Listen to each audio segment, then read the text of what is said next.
Welcome to the Rebellion. We are Billie Steve, and back in 2022 we broke free from the shackles of society, left the concrete maze behind and hit the road in search of something real. For years we lived wild in our old van Luna, home-baked meals, foraging from the land, campfires and sunsets that didn't cost a penny. And then in May 2025, Luna was written off. But we're not stopping. We've got a new van, a Luton box van called Spirit. And we're building the next off-grid home from scratch. It's budget living with soul, raw, rootsy and real. This is our rebellion.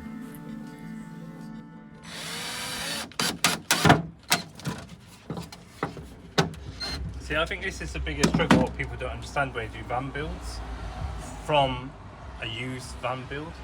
Obviously, if you're doing a van build, you have all brand spanking new materials and you do things like that. But if you're doing a van build using parts recycled from another van build or whatever, you've got to kind of budget to make it work. And just because it fits in that van, it don't necessarily fit in this van. And it's just yeah, because as Billy likes to say, plasters. As you can see, that's our kitchen units from Luna, so it needs adaptation and a bit more staining, but different style as well, because obviously in Luna, in Luna it was secured to the ceiling, whereas in Spirit it's not. So, but on that note, I'm going to take you through now and show you what we've actually taken from Luna. So all this cladding here on this back wall, that was all taken from Luna. That's new because we wanted a lighter colour. The ceiling's new because we wanted a lighter colour. The kitchen is all from Luna. The tiles, the seating area, Luna. All the cladding across the bed and around the wardrobe area and the stairs, that's Luna. What else did we take from Luna? So we've took as much as the wood that we can to reuse in here.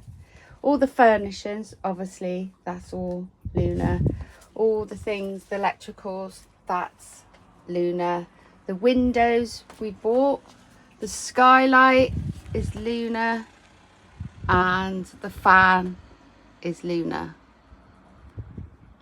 So we've lit, and obviously you all know about the mechanical side of Luna as well. So yeah, so that's the one part which now needs to be stained.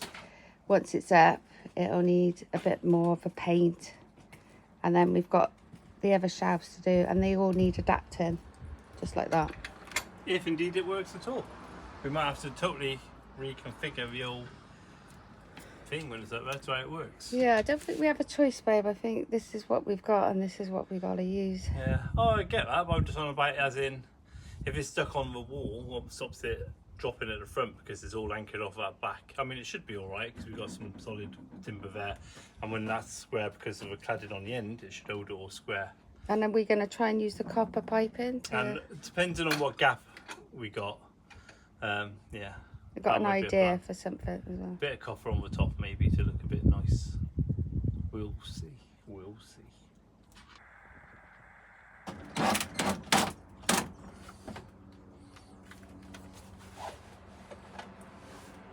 Oh.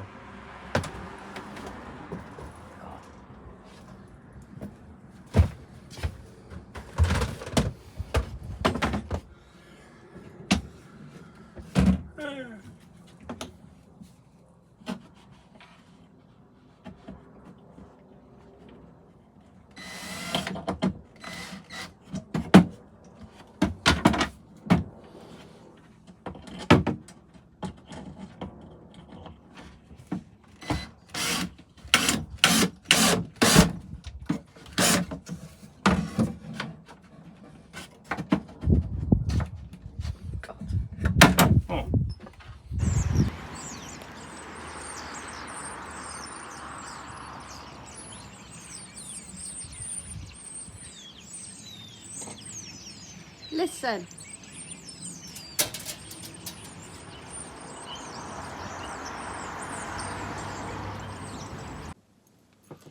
Good morning, guys. It is Tuesday.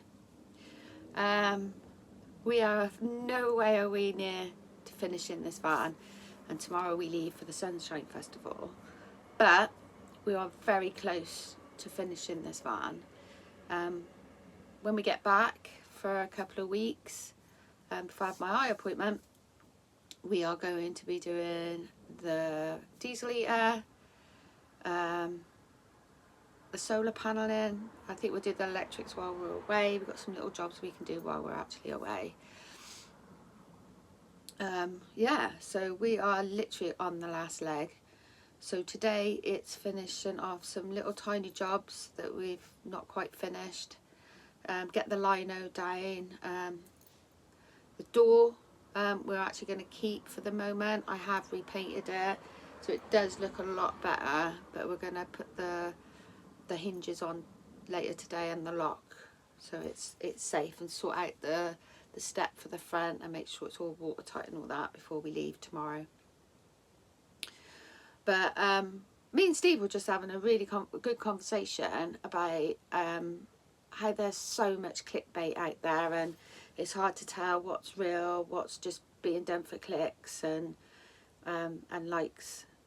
And it's a double-edged sword, to be fair. There's a few YouTubers out there now. I know Liam the Terrible's just recently said that he's giving YouTube a break, because he's noticed if he puts negative clickbait out, he gets all the views, gets loads of thousands of reviews.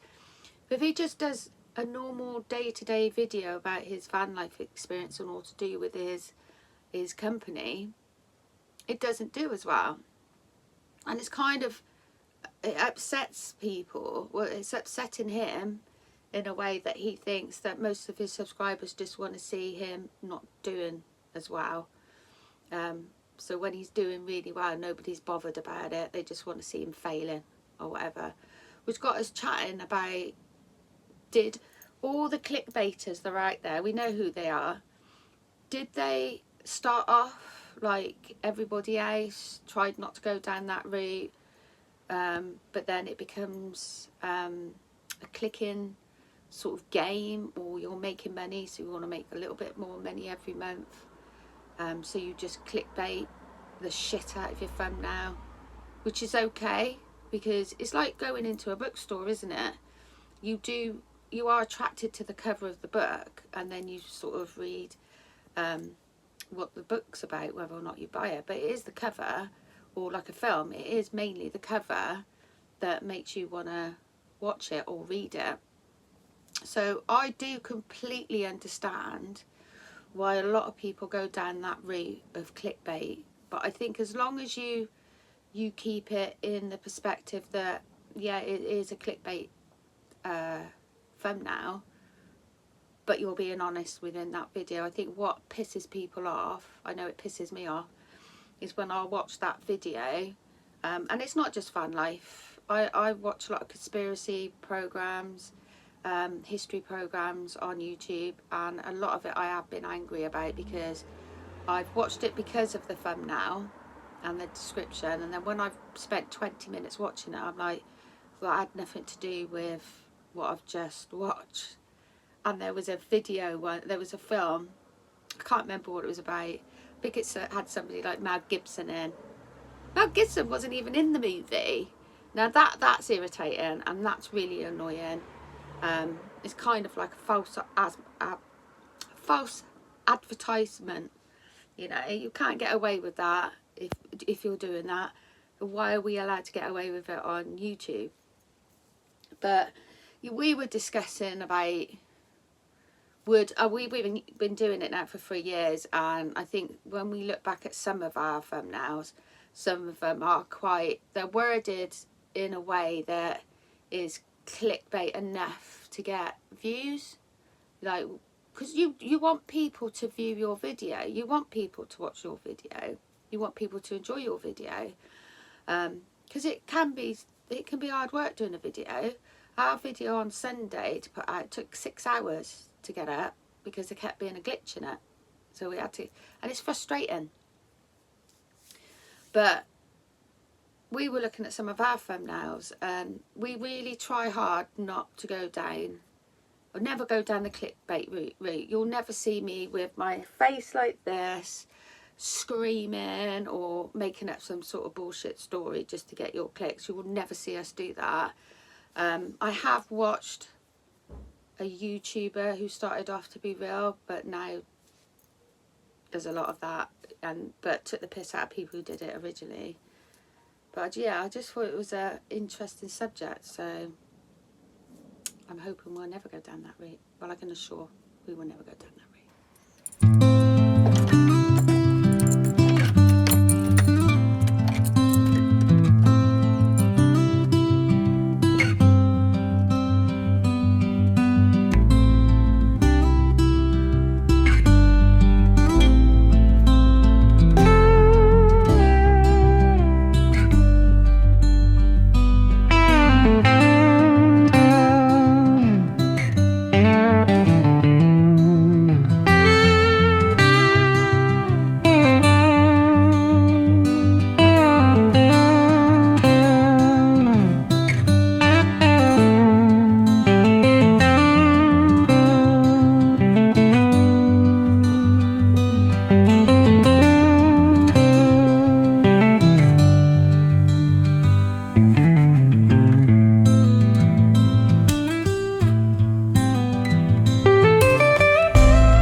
Chilly morning.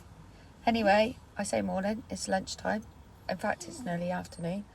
We are off to the Sunshine Festival. We're going to be there for a little while, and then we're going to go off somewhere else and reset.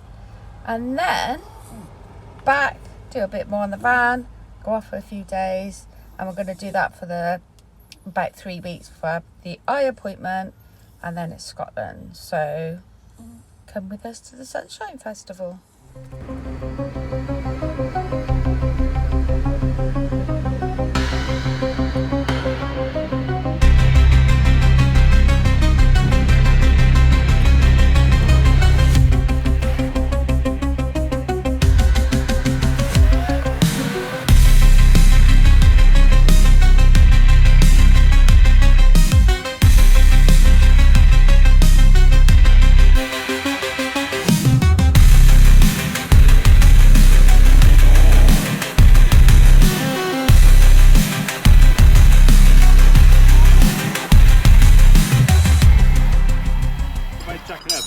Stabilising it.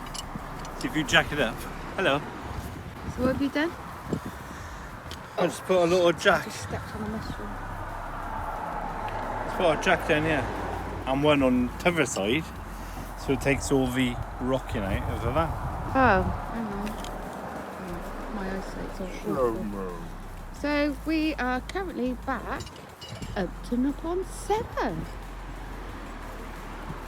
because it is the Sunshine Festival as from tomorrow. So it's not actually a working festival for us this week, thankfully, but we will be taking it over or doing it next year. Ali's giving it up, and Steve's going to be the man that does the Blues Festival and the Sunshine Festival. So we're here as guests this time. So we're in the workers' field like we were last time. Sun's setting. I don't know what the time is actually, to be fair. But yeah. So while we're here, like I said, we will have the giveaway. So keep an eye out for that review, guys, because we will be doing a live giveaway. I can see the sun in the window there. So we've got, there's the bridge. Lots of berries. Wonderful. There's a tap there. Got electrical hook up there. Hornthorn berries I shall pick. And then obviously we've got the toilets over there. Yeah. That's the entrance down there. Boom. Water's dripping everywhere. Where from? Huh? Oh yeah. Oh, I forgot we got that. Oh yeah, by the way, somebody comment. Is it this side? Yeah. We do realise that the pipe goes on to the metal. So that will be dealt with. We just need to get a longer bit of pipe so it comes across here. Got to get a bit of copper. Yeah. And a bit of Oh yeah, the copper we're going to use. Yeah. So, because when the water comes out, it splashes that and obviously rest. So we're going to get a bit of copper, bring it across there, and bring it down. Hopefully, she says. That's the plan, Stan. Did you film doing the tyres this morning? No. So we did actually put on that tyre and the other tyre on the opposite side this morning from Luna. From Luna. Yeah, so the wheels have come from Luna. And the caps fit a bit better. Because we did have a flat tyre and we were meaning to do it anyway, so it's basically the spirit of Luna. Love it.